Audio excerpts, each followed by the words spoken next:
Hasta ahora recopilamos. Hemos visto momento torsor en el que la tensión tangencial tanto en x, y como en xz dependía el signo del momento torsor, y también hemos visto el efecto que tiene el momento flector en lo que es la tensión tangencial en x.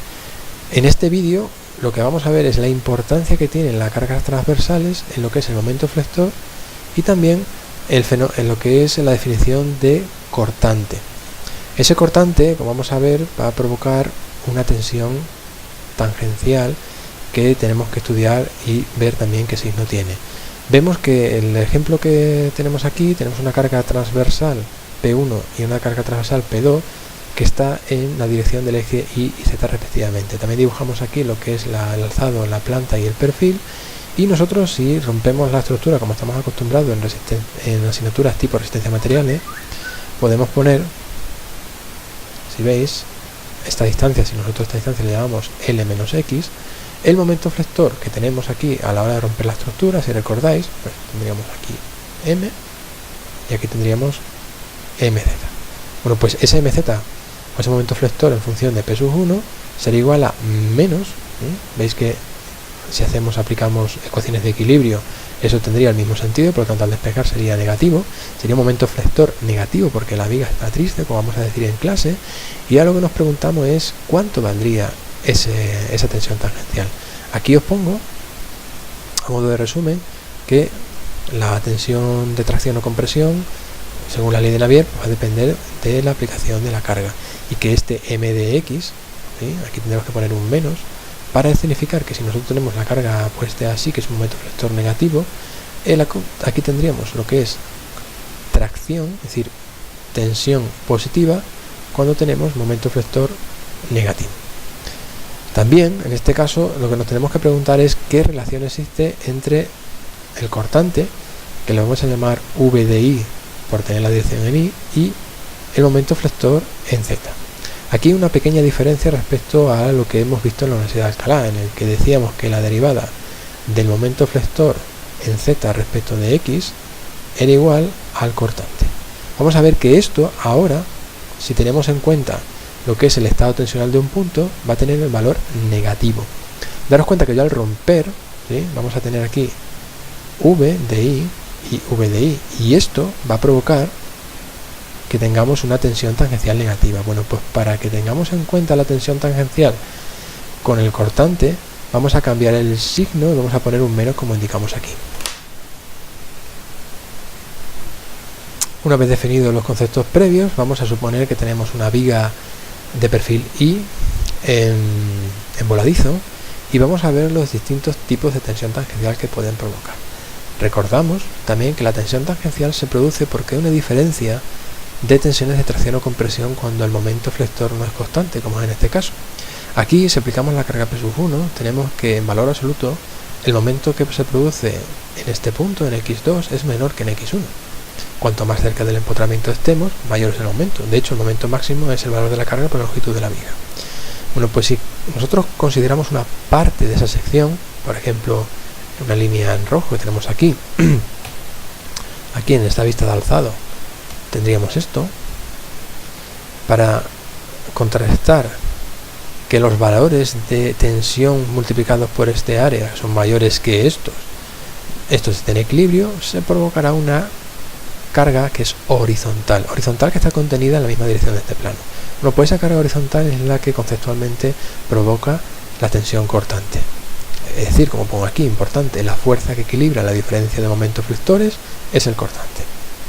Nosotros en las asignaturas previas lo que vimos fue la fórmula de Collignon. Esa fórmula de Collignon, sin signo, en el caso de la UH, multiplicaba lo que es el valor del cortante por el momento de área respecto al eje Z, el eje perpendicular a la aplicación de la carga, y podríamos tener XY o XZ en función de cómo se consideraba el espesor. Vamos a verlo esto un poquito más despacio. Si nosotros rompemos la estructura, tenemos, como hemos dicho antes, el cortante que equilibra esto, el momento flector y el cortante. Si nos fijamos, esta tensión tangencial sería una tensión tangencial negativa. ¿Por qué? Si os acordáis de la primera transparencia de todas, esto tendría sigma x, aquí tendríamos sigma y, y aquí tendríamos el sentido de x y tau xy positivo. Como esto está al contrario, es una tensión tangencial negativa, como simboliza este signo menos de aquí. Además, también la relación que existe entre las dos sería que la derivada del momento flector sería menos el cortante en la dirección del eje y.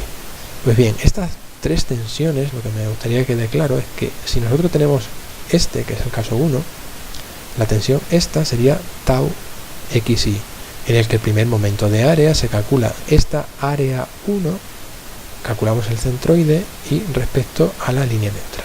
Si por el contrario tenemos el caso de xz, que tendríamos este caso de aquí, sería tau de xz, y lo que tendríamos es esta distancia ahora al centroide, y el espesor sería este en lugar de este. Se puede ver de forma intuitiva que este valor de tensión tangencial xz será mayor que este xy. Por eso en clase, estos cursos anteriores habrán contado que la xz es mayor en el ala y la tensión xy es mayor en el alma de un perfil y.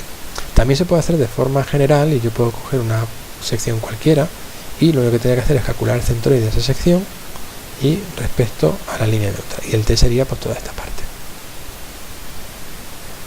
Una vez visto eso, podemos considerar el caso más general, que cuando tenemos varias cargas transversales. Daros cuenta que el P1 es paralelo al eje y tendremos que calcular el momento de área respecto al eje z. Si nosotros aplicásemos una carga paralela al eje z, el momento de área sería respecto al eje y. Vamos a hacer un ejemplo sencillo para que veamos esto.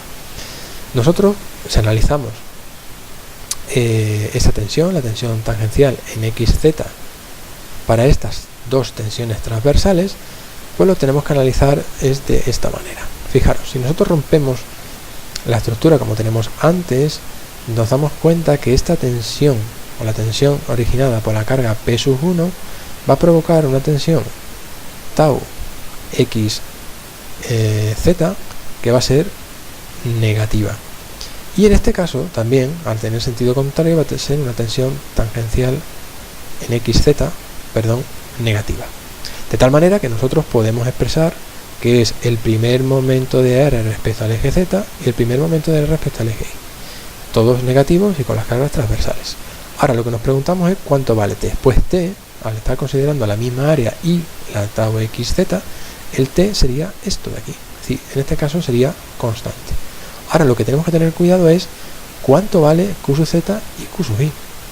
Pues q sub z, que sería el primer momento de respecto al eje z, que es el que afecta a la carga transversal P1, sería el área A que tenemos puesto por d sub 2. Y en el caso del q sub i sería A por d sub 1. También tenéis que daros cuenta que ese tau de xz también va a provocar, o también va a haber un tau xy respecto de P1 y P2.